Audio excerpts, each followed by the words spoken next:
Can you describe for me what this experience has been like for you since your arrest in November 2008? It's like a continuous nightmare. You don't know whether you will wake up one day out of this whole process or not.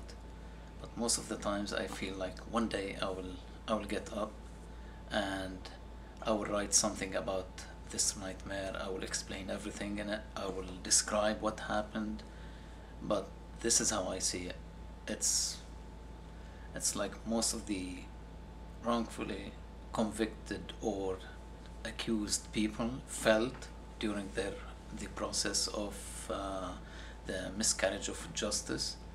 That's how I feel, especially after I read other people's experiences.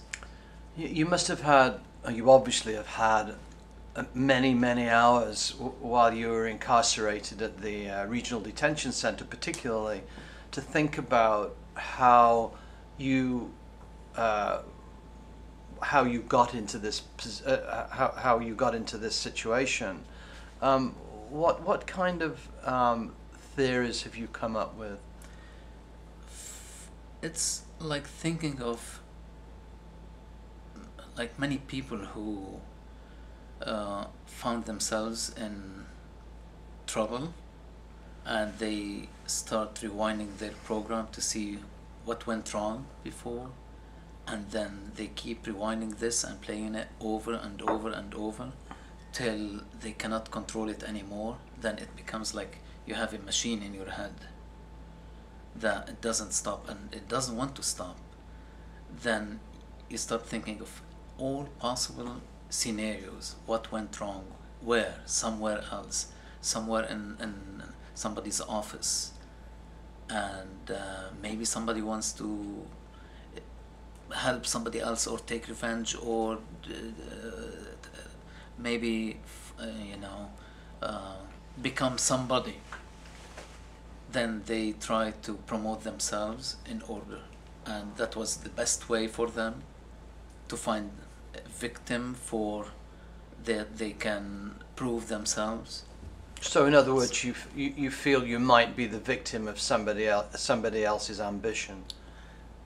This is one of the scenarios I thought of it, and when you think of scenarios, you always find like all the elements to put the scenario together, and you find that yeah, there are some people who would do this for any, to just promote themselves or to because their ambitions were high, and then it doesn't matter who falls in the process. What matters is to stay up and to keep going up in this in this world of just climbing the ladder. How did you feel in court last month in June when the judge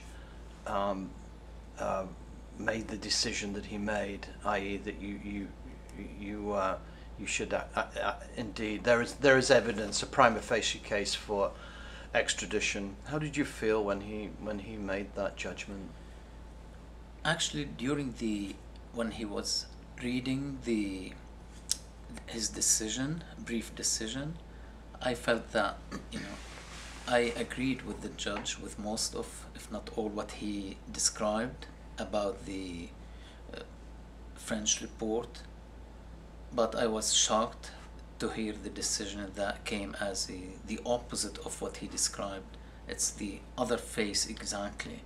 It's the other side of what he said, and I'm looking for the Ontario of the Court of Appeal in Ontario to correct the process, and I'm hopeful, and I'm very hopeful that things will be all right in the Court of Appeal.